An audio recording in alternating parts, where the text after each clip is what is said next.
Different world. Hey, Reba sang a song about that. I remember. Something about lights going out in Georgia. Mm-hmm. You know, if you listen to the lyrics of that song, they don't make any sense, actually. I've tried so many times. I have too. They don't line up with a single narrative. I feel like every time I listen, I'm like, I got it. I know it. And then there'll be one line, you're like, wait, no. So she did it. She hung an innocent man. Yeah, she did it. Somebody. The sister. It was a little sister. Yeah. And then... It just, there's some, and I forget what it is. There's some inconsistency, and that doesn't work. Yeah. So anyway, the legend of Old Man Snow. Old Man Snow.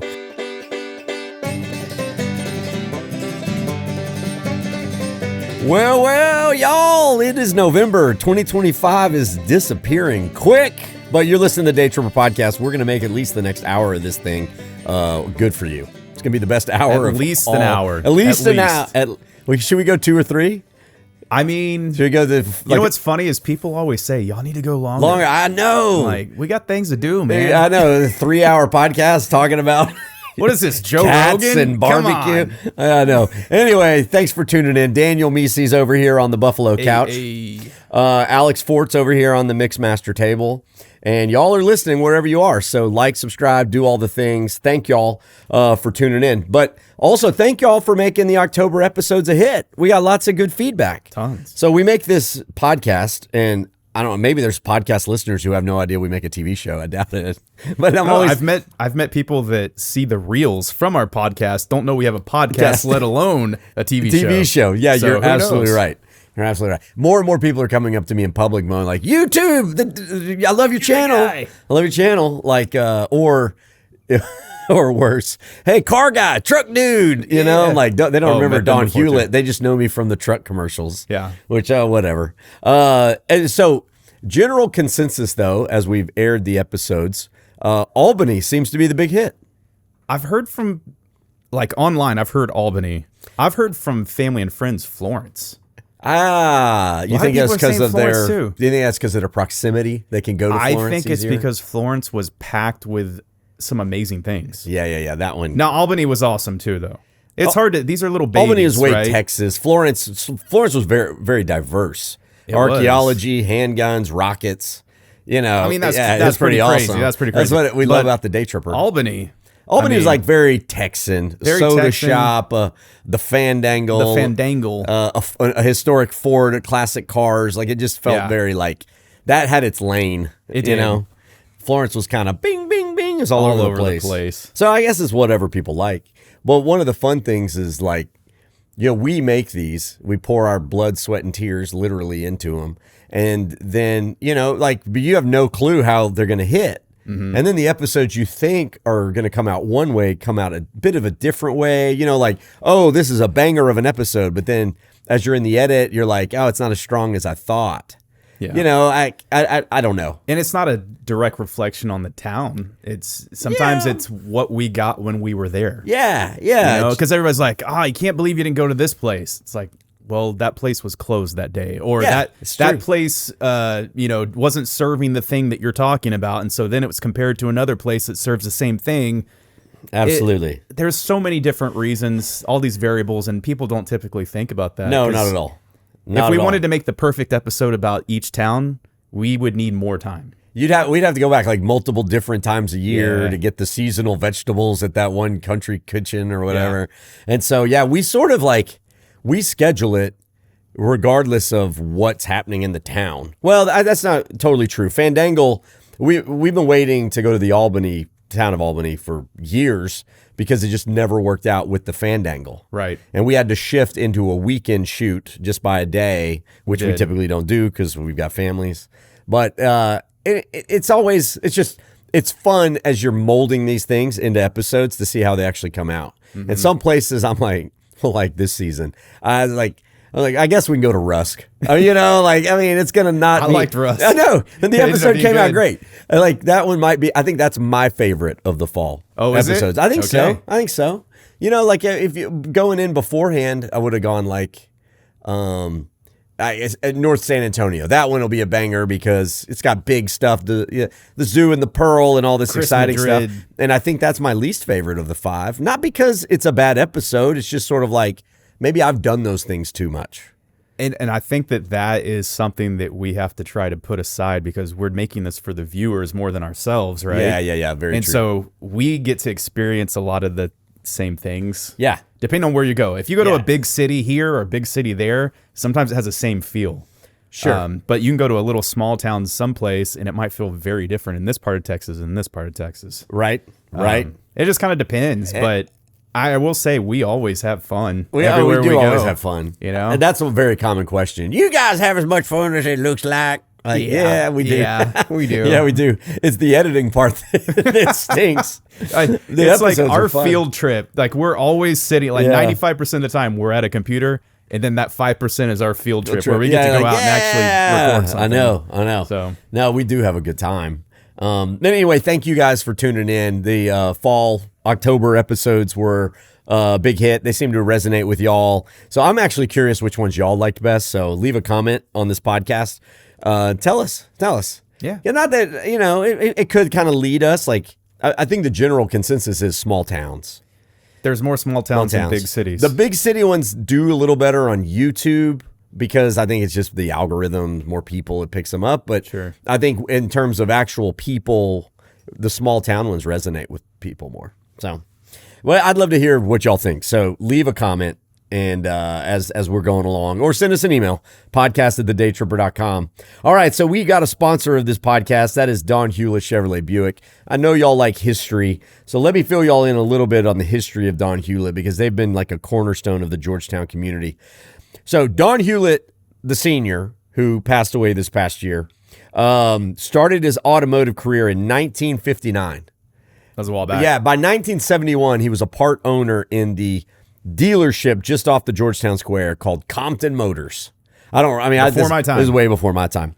And then by 1984, he was able to buy it outright from all the other partners, and he renamed it to Don Hewlett Chevrolet. Now, he was there basically on the square, like a block off the square, until 2000 when they moved to the North Motor Mile, which we're going to call it. The Motor Mile is technically the South Austin one. Yeah. But this is the other motor mile out on I-35. Yeah, Westinghouse and 35. And so, but the original building is still here. It's Antioch Church. But it is fun to look back at all the old photos, man. Because it was crazy. It was that small town dealership with the big windows. You drove by, you saw the Buicks and the Chevys and the Oldsmobiles at that point, like big, bright in the. Did they used to have parking lots full of cars, or do you order it? Because there's no place downtown to have put. I think behind the dealership they did have a lot. Okay. Because they do want they want you to be able to drive away with a car. Sure. Yeah. I don't know. It looks so cool in the old pictures though. Google Earth did not exist. The Google Earth doesn't go back that far. I bet you we could find an old plot of it and see where the lot is. Because the tax assessor collector is now like behind where it was, and I think that's a newer building. So I think that was it. So, cruise through town and like see Don Hewlett right there with the courthouse. Now they're out on the highway, but like the family tradition, all of the things that you want when you go buy a car. You can buy a car a million places now, but like buying it from a spot that's been it hasn't gone anywhere. It's not going anywhere. The service for generations now has been fantastic. They're honest. If anything ever goes wrong, you got people to call. They're going to make it right immediately. As opposed to, whatever, buying from some giant corporation and a big Carpez machine, as they say, in the sky. So they're part of Georgetown. They sponsor all the community events. It's hard to imagine anything happening here in town without Don Hewlett being the presenting sponsor. So if those kind of things matter to y'all, donhewlett.com or go check them out in Georgetown. You'll be glad you did. I promise. All right, Daniel, I'm going to ask you what you've been up to. I know, but the audience doesn't. So fill them in.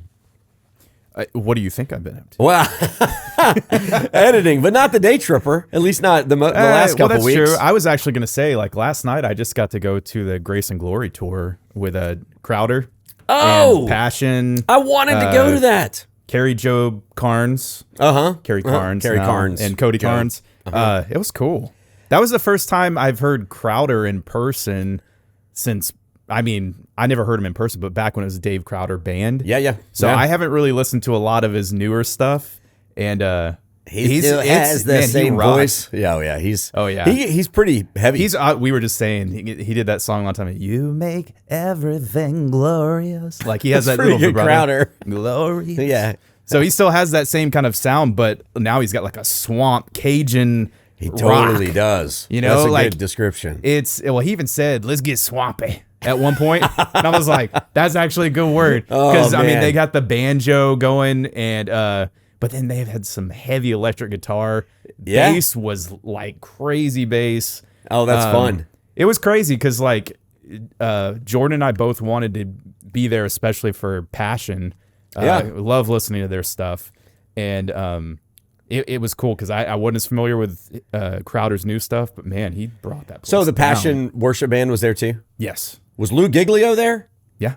So I remember I was like, I think the first year of Passion, they came. I didn't even mention him. They came to the Frank Irwin Center, and I got to see him. And Crowder was there. This would have been like the year 2000. Oh my gosh. Yeah. I got taken there by a friend of mine from high school. She was going. She's like, "Hey, I bought a bunch of tickets. Y'all want to go?" It was like, whatever, $20. And so we did. That's the first time I heard Crowder. I didn't even know who he was.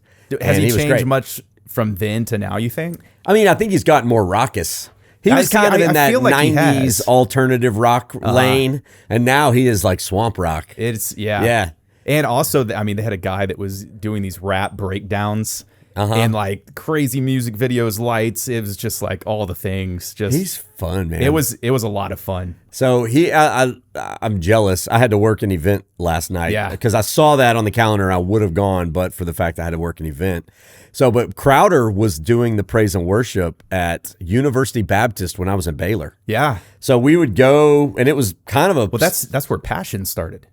At Baylor? I'm pretty sure that at the Baylor campus is where a group of students started to meet for the Passion for movement? what became Passion. I thought it was more like Georgia, where Lou Giglio is. I think that's where now. they are now. Okay. Hey, we got to look that one up. I'm like this. Yeah. Okay. Baylor. It's between here and here. Well, that would make that would make sense. That would make sense. Yeah. But you could go on a Sunday, and he was getting big, so he wasn't there every Sunday. But a lot of Sundays, you were just sitting in a room full of 100 people listening to him. That's cool. And his show. And Lou gave a great sermon last night. Oh, I bet. Anytime you have a big event like that, it's going to be like some sort of altar call. Sure. So it's like it's what a lot of us have probably heard before. But at the same time, it's an awesome thing to do for a big event like that. Yeah. That's cool. It was fun. It was totally jealous. I'm totally jealous. I saw a little bit more secular bands this month at ACL Fest. Yeah. A little bit more. Yeah. I was looking back at all that I did. The month was busy, man. Started off ACL Fest. Man, there's some great acts. I mean, there's some acts you're like, earmuffs, kids, because I brought my kids to some of them. Okay. Like, Doechii is so dirty. I mean, she's great, she's talented, but it's like earmuffs, guys. Oh, man. Earmuffs. Yeah. And they're teenagers. You can't just, you didn't bring can't Shep. shield them from all of it. No, I didn't bring the Not as bad as me all. taking Quinn to Justin Timberlake. I don't know what I was thinking. Like, I mean, that was like what's sexy 2 back, years Dad? ago. What is that? Well, and I thought like if that was the worst of it, but it wasn't, because then there's like videos in the background that are like erotic looking shadows doing, and you're just like, oh yeah. What are we doing? This is getting crazy. I was not prepared to talk about this. I did it because we knew Brooklyn wanted to see Justin Timberlake. But that meant all the girls. Wait, what? Well, that meant all the girls. Like you bring Brooklyn, but you end up bringing. She didn't. No. So it ended up being me, Jordan, and Brooklyn and Quinn, and we thought it started at 7. It turns out it starts at 9, and that's not even when Justin Timberlake comes out. Oh, so we were just there like painful. Forever. Like it was. It was not Grace and Glory tour. I'll just put it like that. You're gonna be home at 9:30. I love music of all kinds. Yeah. But we were really looking forward to this one for so many reasons. And for sure. It was cool to see him. Forrest Frank is on our short list of the family. Forrest, absolutely. So, yeah, I don't know when he's coming back around. Well, he's going to be in Waco on October 24th. Oh, for Silobration. Today. That's today. That's today in Waco. Are you going to go there? You're telling people when we're recording. I know. We're recording before November 1st, This is actually November. It's November 1st. Yeah. No. Yeah, but I remember seeing like when tickets, I could actually get them. It was like $2,500 a person. Brr! Whoa. And it has nothing to do with him doing that. It's the fact that scalpers, They'll buy them up, sell them on that's definitely not his third-party apps, all that stuff. And so like, I did see one ticket last night when I was looking. It was like $400, and it was a single ticket, general admission. Oh, that's crazy. But if I could get tickets to go to that, like, I would be dad of the century. I can't even understate that. Oh man, it's just not, if this were coming out today, I would make a plea for the people to give Daniel tickets. Hey, maybe a future concert. I would travel. Honestly. Yeah. Get this man Forrest Frank tickets, guys. Get him Forrest Frank tickets. So, oh man, I was trying to think, like, it was a busy month. ACL Fest. I got to host Hulu this past month. You did a great job. Oh, well, thank you so much. This was something else that happened this month. And like, so I went fishing down on the coast again, Daniel. Yeah, you did. And got blanked again. I'm starting to think it's not the cameras. I know. So like, but no, it wasn't just me. I was on the boat with some very good fishermen and no one was catching fish. But maybe because you were there. That everyone talks about, oh, you should have been here yesterday. We limited it out, whatever, blah, blah. And we've gone with guides. This was a buddy of mine with his boat. But like, dude, I was so pumped because I'm like, look, no cameras, no pressure. I can just fish. Because when we're fishing on the show, it's kind of nerve-wracking. Yeah. Am I going to catch a fish? Am I doing it right? The captain is kind of nervous. Is he going to put me on fish? It's just tensions are high. I think I know the problem. Or what is it, Daniel? It's the amount of barbecue you eat. Oh, it's like emanating. Yes, it's coming out like the grease, the oils and stuff from all the meat. It goes from your fingers onto the line, and they can smell it.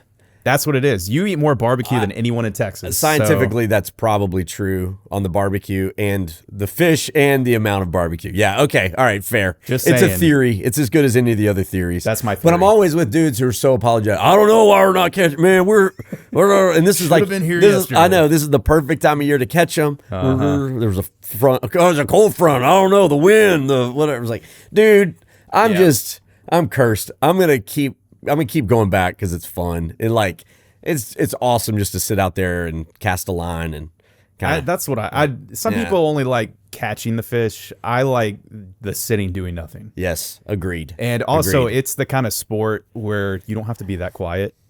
That's really true. Out there on the coast, I've had some family members like, shh, you know. And I think growing up, I'm like, they just don't want me to talk. Yeah, it wasn't anything to do with the fish. Nothing. No, it was an excuse to say be quiet. But like, you know, whenever I'm deer hunting with my girls, and I haven't in a minute now, but like, I would always have to be like, you know, just like you're moving the chair too loud when you turn. I can hear it. I can like, you know, I would usually I'd like do this with my phone, like look at my phone, you know, and I'm telling them it says be quiet. Because I won't even say be quiet. Right? Yeah. That's how quiet I'm being. It's like fishing, you sit and relax and just. That's one of the beauties of fishing. So I really don't care that we got blanked, but I mean, it was 5 dudes on the boat. We brought home 4 keeper fish, and they weren't that. Eek. I mean, that's rough. That's rough. Did you keep any of them? They did. They caught them. I didn't catch any keepers. I caught like some drums, some flounder. Okay. I didn't catch a flounder. Right, redfish. I caught a couple redfish, some catfish, but none of them worth keeping. None of them were even legal to keep. They weren't legal. Yeah. So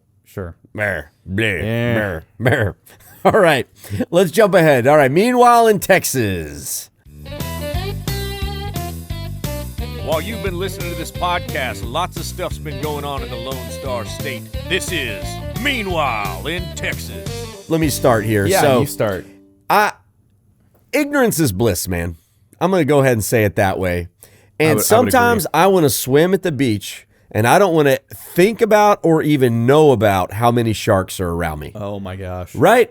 Yeah, I don't want to. I don't want to know. If I'm out there, every shadow is a shark. Yeah, exactly. But like, if you know the sharks are there, you're not even going to go close to the water. I want to sit. The whole coast is shark-infested waters. But they don't bite people. We have like very few shark bites in Texas. Very few. And like, I just want to be there, even if there's sharks all around. Statistically, I'm probably safe. Like, I just don't want to know. But hold on, real quick. You just said ignorance is bliss, and you're about to destroy my ignorance. Okay, yeah, well, no, it depends on your self-control in whether or not you want to check this thing. Corpus Christi A&M and the Heart Institute, which are like leading coastal authorities, are making it very hard just to not think about the sharks. Okay? They've launched an app called Fin Finder where you can log on and you can see where all the sharks they tagged are, how close they are to shore, and what they're doing. So they've tagged tiger sharks, hammerheads, makos.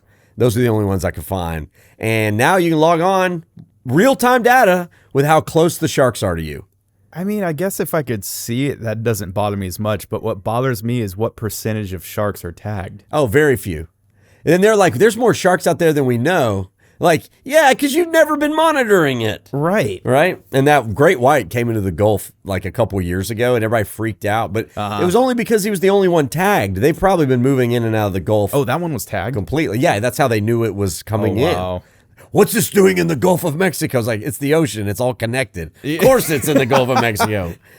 Like, so, I mean, I got beef with this thing because I just want to zone it out. I don't want to think about it. You know, and if it's my time to get bit by a shark and go, then it's my time. But, like, I love the beach. I think I might have a different opinion than I thought I would have. Okay, what's your opinion? I thought you were going to be talking more stats of how many sharks are out there that we don't know about. But the ones that I do know about, that's like putting an air tag on it. Like, I could always know where it is. Yes. But if my mentality was like, hey, that's the only shark around here, which it's not, then I could be like, oh, stay away from that. All right, look, there's you're going to South Padre Island. One of the tagged tiger sharks is a mile off the coast. Yeah. I would, if I felt like it was a legit mile off the coast, I'm like, well, I'm a mile away from it. Yeah, they can swim pretty fast, though. They're not going to swim as fast as I can get out of 2 feet of water. All right, fair. I ain't getting that far in. Valuable. I just don't want to know. I don't want to know. Because we went to Cape Cod a couple summers ago, and that's where the great whites are really a threat. And like, there was an app they said to download called Sharktivity, and you just watch these monster great whites getting right by where everybody was, and you're just like, I just don't want to know. Like, it made me like not want to swim. Even though statistically, the likelihood of a shark bite it's impossible. Like, it's not going to happen. Not likely at all. Statistically speaking. Yeah. So, I mean, if you're plus you're going to the beach to be on a vacation. You don't want to think. At least we are. Like, we don't live there, so like, I don't want to think about anything. I don't want to think about it. Yeah. I mean, they're getting all kind of scientific data. We know so little about where sharks go, where they like, what their migration patterns are, where they go to mate, where are the baby sharks. You know, because we only catch the big ones, and like. They didn't know where great whites had babies because they'd never caught a juvenile ever until fairly recently, and they found out they're all in like the Baja Peninsula in that bay. Oh, that's like that's the breeding ground for sharks. But we didn't know that until real recently. Like Southern Africa to Australia. Oh, like I'm always thinking. I'm sure there's another nesting ground over there. Okay, it's not what it's called. Whatever a breeding ground. It's all connected, right? All connected. All connected. How could they get here? All right. So there's something not in oceanography. Daniel, what'd you find in Texas? Okay, well, let's see. I saw some watches recently. One of them's called a Richard Mille. Oh, Richard Mille. Yeah. So, or for us Texans, Richard Millie. Like, how would you say it? Richard Millie. I don't even know what the word is. Yeah. So, anyways, people know like Patek Philippe, Rolex. There's lots of brands out there. This one is very popular in the F1 world. Both by the drivers and apparently the people that go to watch it. Okay. Now, when I say popular, I mean like popular among the people that can afford them. Oh, right. Because they start at like $80,000, and they go up so much. They go up into the hundreds of thousands. Hundreds. So this isn't even a Rolex. Like Rolex is like. Well, there's some Rolexes that are like, I know, right? I mean, Rolexes are still like an amazing watch, right? But these, I think what is making these different is the fact that they're using like titanium and very strong and thin materials to do very complex tourbillons, like all these different things, right? Okay. So I'm not a watch guy, so you know. Well, I'm not a collector. I know very little, but I know enough to know like a cool watch when I see it, and these are cool watches. Okay. But apparently there's some thieves at the F1 track in Austin that the one that just happened. So there was just this huge thing that went down, and this is not the first time, but it just happened again. Apparently people are working together, like multiple people, to steal these watches when they see them at the F1 track. Off of people's wrists? Right off their... Yes. Whoa. So, like, there was this lady on one of the first days of this race that was recent. I think this was like a week ago. This wasn't long ago. Basically, she's the one who would be like in distress. I need help. Something would happen. And in the process of these Good Samaritans going to help that had this expensive watch on their wrist, that's when other people would come around and do this whole thing, the shindig that they do to try to basically steal it off. Whoa. And just recently, she stole a watch from this guy. The guy went back the next day, saw the same girl doing it to someone else, grabbed her, held her, until the police came.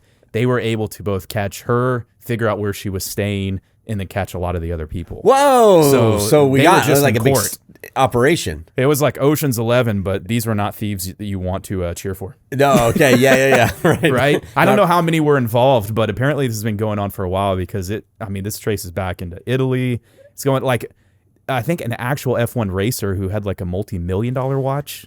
What happened to him? And it's it's normally this brand of watch. Which that's something in the movie too, where those people who are like quick change artists, like pickpockets can go like, "Hey, shake your hand," and then and then do a little. Hey, where's your wallet? Oh, it's here. Is that any of that stuff real? I guess it is. Well, and you know that people are doing that kind of stuff, but the thing that was crazy to me is the fact that they're stealing these specific watches. So that means that like they have the knowledge of this specific brand, they know what they're looking for, and if you look up this watch, like if you look at the detailed pictures, it's like, oh, that's amazing. Right? Okay. All the little cogs and gears, moving. But from far away, I don't know how I would know. Sure. Again, I guess like anything, you get familiar enough with it, you know what you're looking for. I mean, there's people who like every truck is a truck, and they can't tell the difference between a Chevy and a Ford, right? Sure. And so, but when you zone in, or like cameras. We can see. We've got our Sony cameras. I can tell when someone's using a Panasonic or a Canon or whatever else.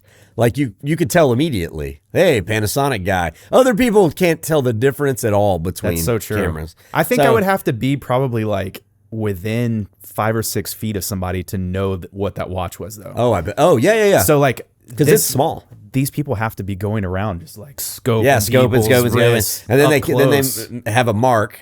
And then I learned that from the movies. Hey, someone's the mark. Mm-hmm. And then you got to do this whole elaborate like fake heart attack or something. And what is that person called? I don't know. Can't remember what that one is. Yeah. Oh, dang. No, I didn't know if you remember. The stuntman. Lady in Distress. Lady in Distress, yeah. I don't know. So that's pretty cool. Yeah, it's cool that they were caught. I know. But it also makes me wonder, like, are there that many people that have that kind of money? Like, I'm going to spend $150,000 on a watch and just, no big deal. I would say people are just bad with money. Maybe that's the problem. Like, I mean, there are people with lots of money who can drop $150K on a watch and not blink, but I don't know those people. Like, that's a different kind of... It's the same people flying into F1 who travel the world in their private helicopters. And it's like, so true. That's a whole nother level of money that we don't get on the PBS world. Yeah, maybe not. Maybe not. If you got that kind of money and you want to donate some to PBS... Yeah, please, come on. Viewers like you. Right. Any stolen watches you want to donate, we'll take those too. We won't say a thing. Oh, my gosh. No. All right. Okay, let's jump ahead. So this month in Texas history, I found this story, and it's been one that my parents and my grandparents have told me for generations, since I was a little kid. Okay. Have you ever heard of Old Man Snow?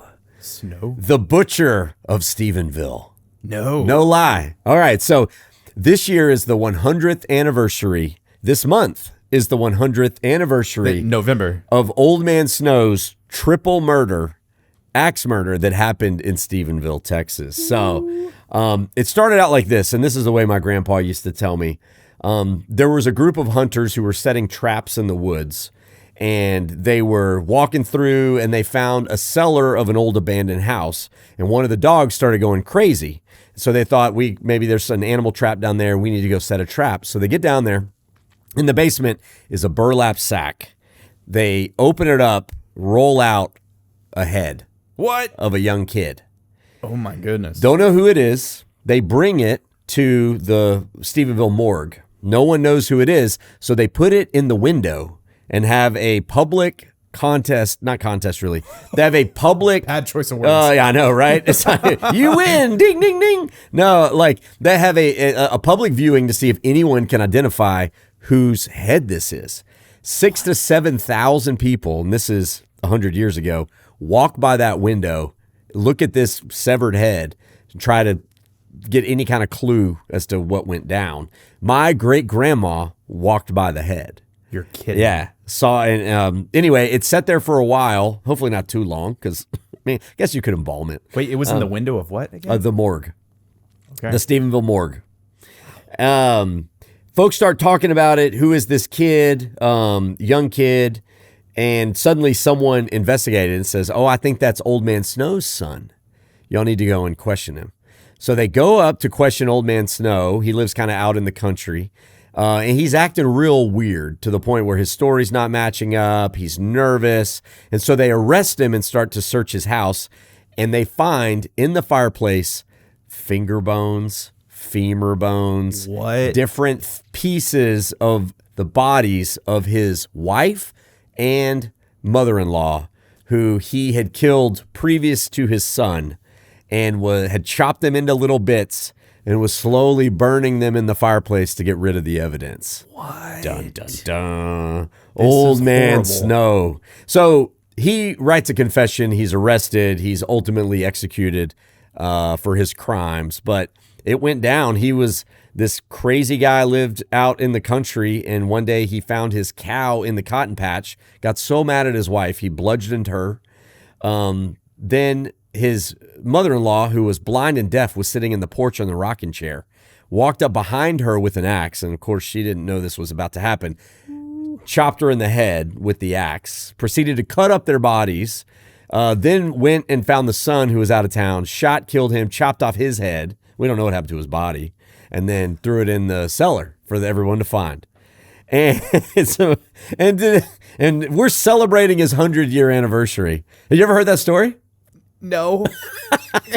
So that's the story. We grew up like, hey, kids, you better be good, or Old Man Snow is going to get you. Oh, man, my grandpa would pull all kinds of stuff like that.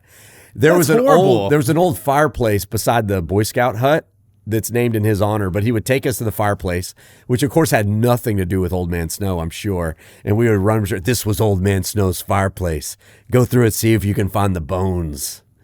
But you know what is super creepy? That we remember this guy. That what? That we remember this guy. And well, he's not remembered. In his honor. It's not. No, it's nothing about his honor. Okay, it's just one of those intriguing real crime stories that everybody's loves right now. His log cabin, including the fireplace, has been moved onto the Stephenville Historic Site grounds. Like they have a collection of old churches and stuff like that. We see him on the Daytripper all the time. You can walk through his log cabin. Old Man Snow. What the heck? And not that I recommend it, but there's a picture of his son's head as it's set in the morgue window. It's out there. Wait, so they had the ability to take pictures back then? In the 20s, yeah. But I mean, it's 100 this was years in the ago. 20s. 1925. So if they could take a picture, why wouldn't they just share the picture rather than... Well, pictures didn't get circulated like that. You know what I mean? Like, I guess you could take a picture and then put the picture in the window, but that's not going to draw anybody. So that was the goal. I mean, they wanted to solve the crime. This is a dead kid's head chopped off. Oh my god! Reminds me of Stand By Me, right? The body of Ray Brower. You won't see a dead body. Yeah, right. You won't see a dead body. You don't want to see a dead body. Yeah, that's grotesque, man. I know it is. I don't think that would fly nowadays. The Butcher of Stephenville. Wow. Man, it is. But back in those days, when they would have like public hangings and stuff, and everybody be having picnics. It was a different world. Different world. Back, they used to, when they did executions, they would actually have a preacher many times come and do a brimstone hell sermon. Oh, wow. At the execution. To see if anybody, well, for the criminal, but then also I mean, it's like, hey, this could be you. Yeah, you could be going to hell. So turn, repent, sinner. Repent. Wow. They would do things like that back then. And public execution, man. They wanted people to see justice, what they called justice, which the sad thing was a lot of times it could have been, but a lot of times if they didn't do a good job, Justice wasn't always blind. Very easy to frame someone, different right? World. If the sheriff and the judge kind of want someone dead, maybe. Yeah. Different world. Hey, Reba sang a song about that. I remember. Something about lights going out in Georgia. Mm-hmm. If you listen to the lyrics of that song, they don't make any sense, actually. I've tried so many times. I have too. They don't line up with a single narrative. I feel like every time I listen, I'm like, I got it. I know it. And then there'll be one line, you're like, wait, no. So she did it. She hung an innocent man. Yeah, she did it. Somebody. The sister. It was a little sister. Yeah. And then. It just, there's some, and I forget what it is. There's some inconsistency, and that doesn't work. Yeah. So anyway, the legend of Old Man Snow. Old Man Snow. All right, let's jump in. Texas Music Minute. All right, guys. So this is when we bring y'all an artist that's Texan, based in Texas, born in Texas, that we like their new music, or maybe it's old music we just discovered. So right now, I was pretty excited. The lineup for Two Step In came out, which is the country music festival in Georgetown. And headliner one day, Chris Stapleton. I mean, come on, man. You got to go to that. It'd be fun. I mean, I got to see him at ACL. I know, and that's like taping. I mean, taping. Yeah, that's a bucket list. That was so cool. Thing. You and Jordan went to that. For some reason, I couldn't go because that one hurt. Then let's see, Stapleton, and the other day, Goo Goo Dolls is coming. Big extra plug. Oh, Brooks and Dunn. Yes. Brooks and Dunn. Yeah. It's going to be awesome. But near the bottom of those lineups, I'm always excited because the people who plan that festival, they've got their finger on the pulse of these kids, usually young, are up and coming. Mm-hmm. And so I dig through the lineup, even at the bottom, because Zach Top was near the bottom a couple years ago, and now he's enormous. Yeah. Absolutely. Wyatt Flores was at the bottom, and now he's one of the top names on it. He's coming back this year. And so there's just so many people, you're like, this is the chance for you to see them back win. Yeah. So I was digging through the lineup, found a kid named Tice Delk. Okay. Who is literally on the bottom of the lineup. His name is the smallest of names, but he's blowing up, and he's had one song kind of hit and go viral, like millions and millions of streams. But he was born in New Mexico, but really raised in Lubbock. He's based in Lubbock. His grandfather and his father played in swing bands all across the Panhandle in New Mexico. Wow. He played point guard at Mary Hardin Baylor. What? Which is kind of a random fact. But he's young, and this year he's playing two-step on Saturday. And this is his song, Adeline, which kind of, it kind of went viral. It's blown him up. And so he's like a year into making music, but he's already started to explode, and you can see why when I play the song. Here it is, Tice Delk, Adeline.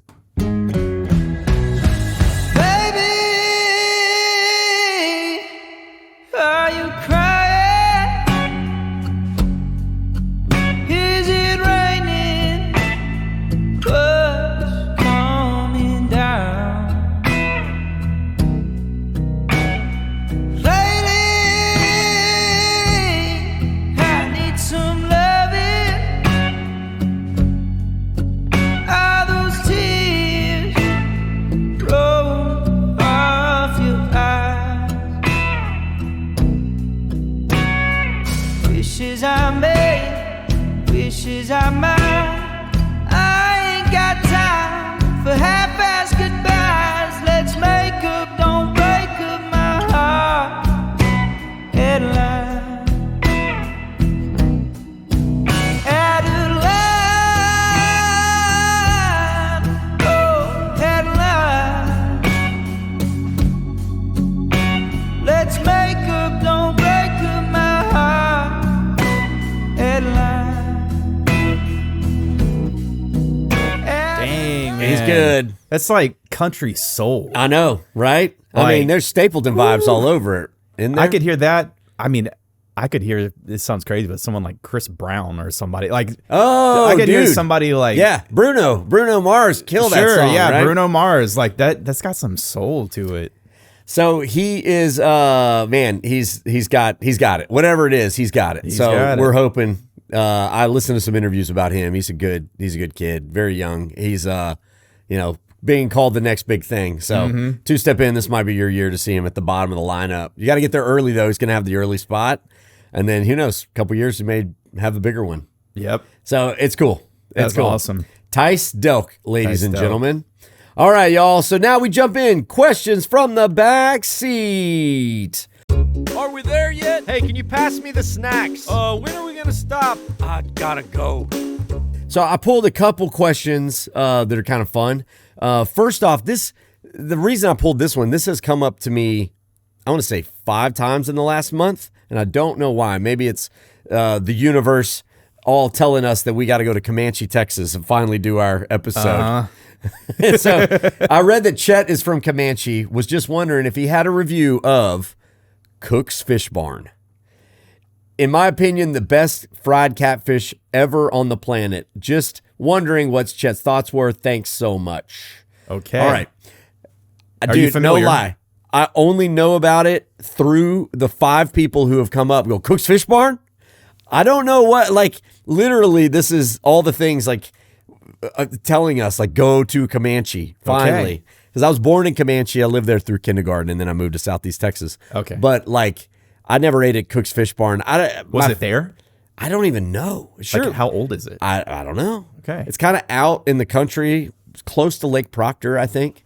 But it, I've literally had this person and about 3 to 4 other people come up and say that is the best catfish they've ever had in their life. Wow.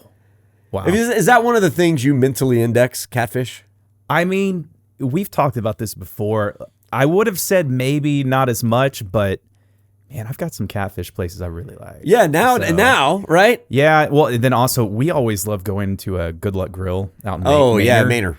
You've been telling me that spot's there. That's legit, It's not big. It's out in the middle of nowhere. At least it was. Like, I don't know. Manor's blowing up now. But they got great catfish. It sounds weird when you tell somebody, best catfish, because people are like, that muddy fish? It's just fried? Yeah, like, I mean, it's just a fried ball of... It's going to be better or worse depending on the kind of batter. Sure. You know, but like all fish, people are like, it's pretty much same. Right? Well, but I've had really good catfish, so I guess I get it. We Farmhouse, right? Mahia. Farmhouse was some of the best catfish we've had, and that was like he's like, oh no, I have people drive 2-3 hours for catfish. I was like, for catfish? Yeah. It's like, no, they came for something else. Yeah, he's like, no, catfish and turn around. In Central Texas, it's barbecue. Like you drive for barbecue, and then you turn around and come home. But like I think in East Texas, it's like catfish. It's like a catfish place. Comanche is not East Texas. It's sort of like the big country, Abilene-ish area. The area doesn't have any identity at all. Like it really doesn't. Because it's not hill country. It's not West Texas. Sort of not here nor there. So Cook's Fish Barn, if y'all like it, tell us. I do not have an opinion yet. No opinion. Yet. All right. So let's make one soon. I know. Because I could eat some catfish right now. I know, man. That sounds so catfish good. Catfish sounds great. It's one of those things, though, like Comanche is where I was born. Like, I've been wanting to do an episode there, and I go to pencil it out. I'm like, no, not just yet. not there yet. Yeah. Because I can't find anything like outdoorsy to do. They got a couple fun things. Like, more than one. They've got some great restaurants. Cook's Fish Barn, but I need like an X factor. Yeah, we gotta have some big thing. Hey, before we move on, real quick, catfish, tartar sauce, cocktail sauce. Oh, that's a great question. When you eat catfish, what do you have to have as a condiment? Ooh, okay. I like both. Yes. So I say give me a cup of both. Yeah. But if I had to give one up for catfish, do it. I'm giving up the cocktail and I'm going with the tartar. Hey, we're on the same team, man. To me. I will do that all day. Team tartar. Now, if it's shrimp, I'm going cocktail. That's tough. I mean, yeah, I think with shrimp, it probably works better. Wait, fried shrimp? Fried shrimp. I'm going cocktail. Well, peeled shrimp, cocktail for sure. Yes, but even fried shrimp. I think I'm going cocktail. I think I might go tartar on that one. That wouldn't be hard. I tell you what, if I do cocktail though, sometimes I like to ask them, can I have ketchup and horseradish? I'll do it myself. I want it spicy. Like a little special kind of blend. I don't like if they make it themselves or they get it out of like a little Heinz jar. Yeah, not exciting. It's like that's ketchup, man. You know who has the best cocktail? Not cocktail. Well, they have good cocktail sauce. The best tartar sauce on the planet. Tell me. The King's Inn outside of Kingsville. Oh, Riviera I remember Beach. They scoop it with, it's so thick, they scoop it with an ice cream scoop. That's crazy. They won't tell anyone the recipe. That's crazy. So good. You know what I like on cocktail sauce is an absolute mandatory. You got to get the Louisiana hot sauce. Oh, I've never tried that. It's just spice up the cocktail. Okay. I mean, you could put the cocktail or the tartar? No, the cocktail sauce. Okay. The cocktail sauce. I'm jumping around, dude.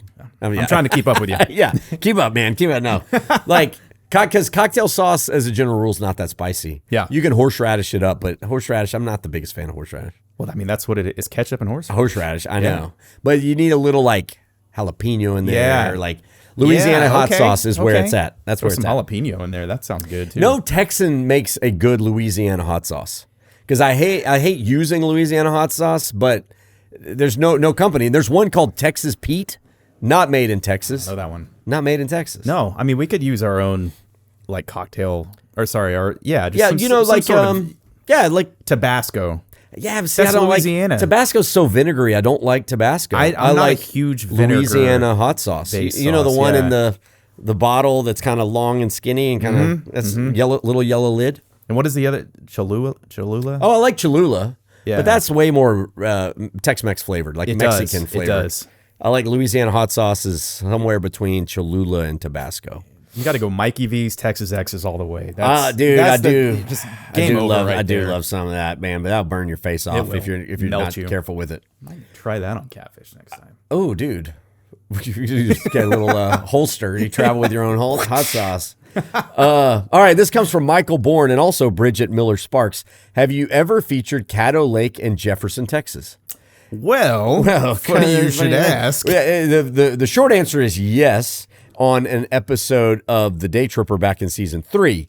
But the cool new thing is what Daniel's been trying to finish the past month. Yes. Pitch Working with the Nature Conservancy in Texas. Yep. We actually are doing 3 episodes. One is on freshwater, one is on grasslands, and one is on West Texas. But the freshwater, we go to Caddo Lake. Caddo Lake. And not only go to it, we're all up in it. All up in it, man. And we're getting lost. That is some of the prettiest footage we've ever shot. Y'all crushed love the footage on it. We went at sunrise, basically. Just very beautiful footage. So Caddo Lake is the only major natural lake in Texas, and it is gorgeous. It's like a old southern swamp. Yeah. You got big cypress trees with Spanish moss. It's creepy.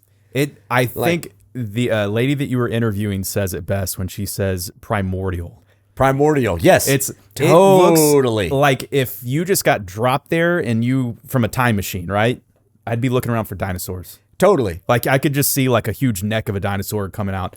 Because yes. you're I don't know what this place is. It is insane that it is still here and it looks like this. Yes. And it's so big. It's not like you can be in the middle of it and see shoreline. No. I mean, this is just massive. It's a twisted labyrinth of bayous and sloughs, and you kind of they've cut passageways for boats through this thing. It's so cool. And actually, it's beautiful. I took the drone with us, and I had to fly the drone off from the boat. So right. When the boat is moving and you say here's my home point, it's going to be I'll go back home when I need to. So I threw the drone in the air and I'm looking down, and then I'm well, where'd the boat go? And now I'm all I see is trees and swamp, and I don't know where to land this thing. Dude, right? I know. You made me so nervous doing that. I did a lot of crazy things with the drone, but I got some of the coolest drone footage. Oh, and we did find our way back to the boat. Dude, the drones have changed the game so much, because previously, you'd fly a helicopter through? You couldn't. It's physically impossible. The drone stuff. It's such a cool perspective. Yeah, to be able to see it like that. But yeah, Caddo Lake. Tune in. I mean, I think it's going to come out in the new year. So yeah, stay tuned. All right, this question comes from Betty DeLong Mills. Is it an actual law in Galveston that a camel cannot run loose on the beach? Probably. I would think if you try to take your camel to the beach, someone's going to say something. Hey, ma'am, you cannot have that. Never heard that. So I hadn't either, but I looked into it, and evidently it was a law and may still be a law. I did not dive into the city code of Galveston. It wasn't a state law, but it was probably a city law. Okay. And it has to deal with, in the mid-1800s, before the Civil War, the U.S. Army did what's called the Great Camel Experiment, we needed better pack animals in Texas to carry long distance with very little water. And so people thought, hey, let's get some camels from Arabia, bring them to Texas. Maybe they'll do really well. So camels came over and actually did incredibly well. Right. But there was an incident where a camel ship landed in Galveston and let its camels loose on the beach. And evidently they caused all kind of ruckus. That's what this is based on? And so on? they made a law that you cannot have camels on the beach. So yes, it is a law. Oh, that is hilarious. Or was a law, a city law. City ordinance. Man, I still think we should have camels in Texas. Dude, it was a great idea. Like, especially when you're looking like going west. Yeah. Or even just hill country brush. Like when you start going that direction, it's like, my goodness, a camel would thrive, right? Thrive. And evidently the camels did really well. But the Civil War came, the United States Army got split into two, and people didn't have time to deal with the camel experiment. So they just set them all loose and they just died. I think evidently there was decades later, people were still seeing camels, like remnants of the ones that hadn't passed away yet. So I think they could do incredibly well. But that's funny. There's always like those laws you hear about, like can't have an ice cream cone in your pocket or whatever. That. Yeah. This is one of those laws. All right. Fan rants and musings. Hey, Daytripper, I got a bone to pick with you. Oh my goodness, it's the Daytripper. We love your show. We don't really have any mean ones this time, which I'm kind of bummed about. But yeah, but we do have some nice ones. This comes from Lorna Ayers, who was she's the director of the Fandangle in Albany. Yeah. She sent us a note. She didn't know who we were. Did you get the vibe that she was kind of like she was about to go on having her big show, which is a big deal. So we asked for her time getting in the way before the show. It's a tough time for a director to step away. There's a million things. So but she's in it. She's not just directing it. She's in it, right? I think she was partially, but she was mostly the director. But the director's like, you got all the things you're trying to make. So many things. So she was gracious with her time, but I got the vibe that she was super skeptical of us. I did too. Okay. I did too. Like, what? But she was still very friendly. And because I walked up with a big straw hanging out of my mouth and she was like, who's this guy? What is he doing? Anyway, she loved the episode. So, that's so cool. This is her. I wanted to try to express to you the excitement the Daytripper episode has caused in Albany. It was completely, all caps, fabulous. So professional, so entertaining, and just so great. It's all the buzz and the most shared article and URL on social media for anyone remotely associated with Albany. I shared it with my sister who lives in Oklahoma, but lived here part of her life as an elementary student. It makes me want to visit Albany, everybody says.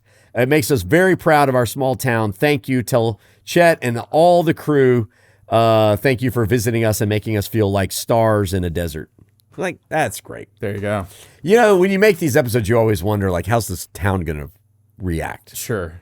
So these guys, like, evidently they loved it. So we did it justice. If y'all haven't seen Albany, it's on YouTube. Go find it. Okay, this is a comment that came in on a video that we made a long time ago about riding in a World War II B-17 bomber. Oh, yeah. Anyway, this comment came on. We posted the video like 5 years ago. And it was called Texas Raiders was the name of the B-17. It was immaculate. It got brought all over to shows, like historic air shows. And this guy wrote in, he says, "Bless you for producing this great personal impression of a really unique experience we rode in the plane. I'll tell your audience that you have captured the thrill, sound, and people of this airplane. I have great memories." And I think he's aware, and if he's not, maybe our audience isn't, that plane was lost in an air show and the entire crew died. Yeah. So, man, it was wonderful to be able to experience riding on that plane, connecting to all those brave World War II people that had done that. And if you've ever watched, I don't know, Memphis Belle, or Apple TV came out with that new show, Something of the Sky. Oh, it's incredible. Oh, I haven't seen this. Yeah, it's about the people who flew B-17s. Wow. You just have so much respect for them. And that was something that brought back memories of me riding on that plane. And I just wanted to recognize the crew. It was a tragedy. So the plane was trying to land, or it was turning, and then a small fighter plane, like an old P7, whatever, P10 Mustang or whatever they're called, came and chopped off the tail and then it just went down. Yep. So anyway, that one brought back some good memories, but also some very sad memories. And if the audience was unaware, I just wanted to fill everybody in. It was a total tragedy, and people who fly those planes for all of our entertainment take some very real risks. Oh, always a risk. They're very old, very old. And here, okay, last comment. This was a very funny one. This came from Mrs. Salas on Instagram. Hey, Chet, I want to let you know that I have a newborn, and it's been very rough getting him to use, quote, white noise. So I found out that the perfect white noise for him is your videos. We've watched so many over the past few days, and it has helped knock him out. Keep it up. Love your work. Is that a compliment? I mean, I can relate. Sometimes I listen to you talk and you're white noise. I don't know what to say. You know? Thanks. Just Thanks, Daniel. blend into the background. I think maybe that's what put my kids to sleep. I mean, first off, I know how hard it is to have young kids who won't sleep. So thank you very much. But to be their white noise, pretty funny. It's that's why I included it. So anyway, I hope the baby is sleeping better. You have a soothing voice. So funny. Chad. We are their little night sound machine. There you go. If I can put people to sleep with my work, oh man, maybe I'm doing something right. Maybe I should go be a preacher. That's what it is. That's what it is. All right, guys. Thank y'all for listening. Shout out to Don Hewlett Chevrolet. If you need a new car, vehicle, SUV, donhewlett.com. Thank you so much to Alex Ford over here on the table. Remember, like, subscribe, comment. It helps the podcast grow. Thank you to Daniel for being the co-host. Say your goodbyes, buddy. Goodbye. Oh, all right. Keeping it simple. And vaya con Dios, amigos.